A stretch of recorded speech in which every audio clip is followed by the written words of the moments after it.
ওমর রাদিয়াল্লাহু তাআলা আনহুর সময় ওমর রাদিয়াল্লাহু তাআলা আনহু লিখিত নির্দেশ দিয়েছিলেন, তোমরা জাদুকর পুরুষ অথবা মহিলা যাদেরকে পাবে তাদেরকে তোমরা হত্যা করো।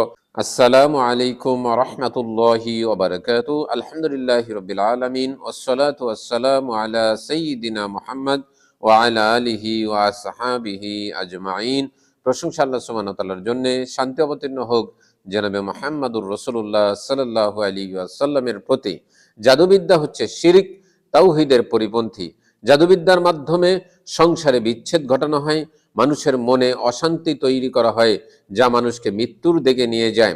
জাদুবিদ্যাকে আল্লাহ সুবহানাহু ওয়া তাআলা শিরক বলে ঘোষণা করেছেন, জাদুবিদ্যাকে কুফরি বলেছেন। জাদুবিদ্যা শিরক দুইটি কারণে। একটি কারণ হচ্ছে জাদুবিদ্যার যে ভাষাগুলো রয়েছে এগুলো হচ্ছে শিরকি ভাষা। জাদুবিদ্যার জন্য জিন শয়তানদের সহযোগিতা প্রয়োজন হয়, তাদেরকে খুশি করার জন্য তাদেরকে মানত দিতে হয় এবং তাদের নামে কুরবানি দিতে হয়, অথবা যেই কোনো পাপ কাজের মাধ্যমে, অন্যায় কাজের মাধ্যমে তাদেরকে খুশি করতে হয়।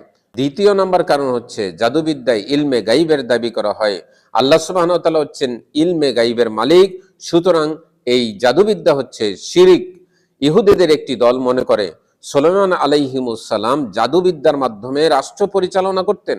আল্লাহ সুবহানাহু ওয়া তাআলা তাদের এই যুক্তিকে খণ্ডন করে বলছেন কোরআনুল কারীমের সূরাতুল বাকারার 2 নম্বর সূরার 102 নম্বর আয়াতে, ওমা কাফারু সুলাইমানু ওয়ালাকিন্নাশ শায়াতিনা কাফারু ইউআল্লিমুনান নাসাস সিহর। আল্লাহ সুবহানাহু ওয়া তাআলা বলছেন সুলাইমান আলাইহিমুস সালাম কুফরি করেননি, বরং শয়তানরা কুফরি করেছে, তারা মানুষকে জাদুবিদ্যা শিক্ষা দিত। আল্লাহ সুবহানাহু ওয়া তাআলা জাদুবিদ্যাকে এখানে কুফরি বলেছেন। রাসূল সাল্লাল্লাহু আলাইহি ওয়াসাল্লাম বলেছেন, যেই ব্যক্তি গিরায় ফু দেয় সেই ব্যক্তি জাদু করলো, আর যে জাদু করলো সে শিরক করলো। ওমর রাদিয়াল্লাহু তাআলা আনহুর সময় ওমর রাদিয়াল্লাহু তাআলা আনহু লিখিত নির্দেশ দিয়েছিলেন, তোমরা জাদুকর পুরুষ অথবা মহিলা যাদেরকে পাবে তাদেরকে তোমরা হত্যা করো। সাহাবা একরাম তারা 3 জন ব্যক্তিকে হত্যা করেছিলেন।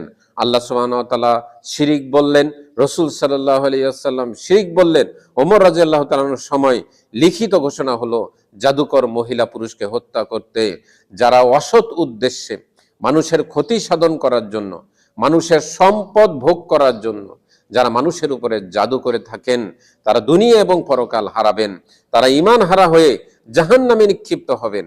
আপনি কেন মানুষের ক্ষতি করার জন্য জাদুবিদ্যা শিখছেন, জাদুবিদ্যা প্রয়োগ করছেন? আপনি কি মরবেন না? আপনি কি জবাবদিহি করবেন না?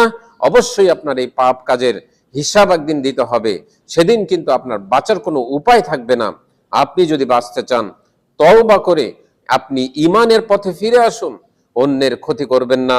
ইসলামের একটি নীতি হলো আপনি কাউকে ক্ষতি করবেন না, আপনি নিজে ক্ষতিগ্রস্ত হবেন না।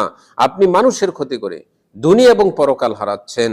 আপনি ভেবেছেন কি আপনি এখানে চিরকাল থাকবেন? আপনি কখনোই এখানে চিরস্থায়ী নন, আপনাকে অবশ্যই মৃত্যুবরণ করতে হবে।